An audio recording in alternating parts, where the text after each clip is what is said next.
میں ٹینشن کو ہمیشہ کنورٹ کرتا ہوں سوچ میں. ایک ہے کہ آپ ٹینشن میں جیتے رہیں بس غم میں گھلتے رہیں. کیونکہ دیکھیے قرآن میں ہے 2 آیتیں ہیں قرآن میں, لا تقنطوا من رحمۃ اللہ. ایک ہے لا تیأسوا من رحمۃ اللہ, لا تقنطوا من رحمۃ اللہ. ایک ہے لا تیأسوا من رحمۃ اللہ. دونوں کا مطلب ایک ہے. وہ یہ ہے کہ despair not of God's grace. Despair not of God's grace. خدا کی رحمت سے, خدا کی بلیسنگ سے مایوس نہ ہو. تو مایوسی فرسٹریشن ایک سن ہے اسلام میں, سن.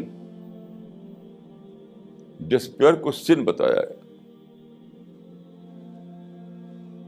تو کیا ہوا کہ میں سوچ میں پڑ گیا, دعا کرنے لگا, برابر دعا کر رہا ہوں, سوچ رہا ہوں.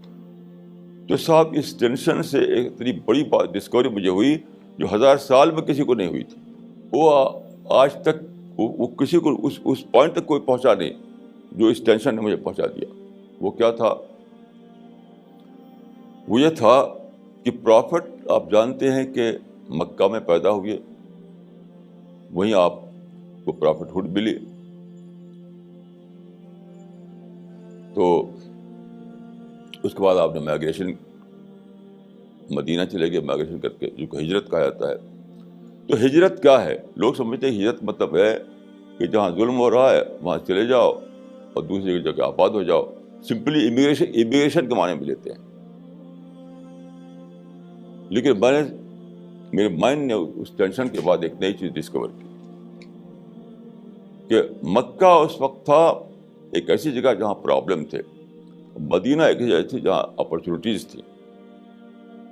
تو میں نے ڈسکور کیا کہ اسلامک تھنکنگ جو ہے لینڈ بیسڈ تھنکنگ نہیں ہے, اپرچونیٹی بیسڈ تھنکنگ ہے. اسلام جو سوچ دیتا ہے وہ لینڈ بیسڈ تھنکنگ نہیں ہے, اپرچونیٹی بیسڈ تھنکنگ ہے.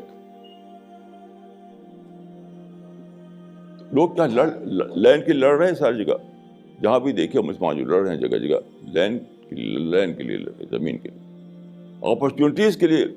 ان کو سوچ ہی نہیں ان کے اندر ہے کیا اپرچونیٹیز جہاں ہے وہاں اس کو اویل کرو. یعنی ہمارا مائنڈ جو ہے اس کا فوکس لینڈ پر ہے اس وقت, اسی لڑ رہے ہیں ہم, اپرچونیٹیز پر نہیں ہے. جبکہ اپرچونیٹی تو کھلی ہوئی ہیں. پہلے اپرچونیٹیز جو تھی صرف مدینے میں تھیں, اب تو گلوبل لیول پر اپرچونیٹیز ہیں اس زمانے میں, میڈیا کے زمانے میں.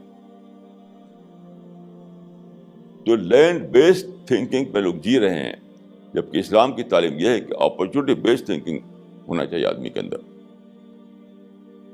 لینڈ سیکنڈری چیز ہے, اپرچونیٹیز جہاں ہو اس کو لے لو.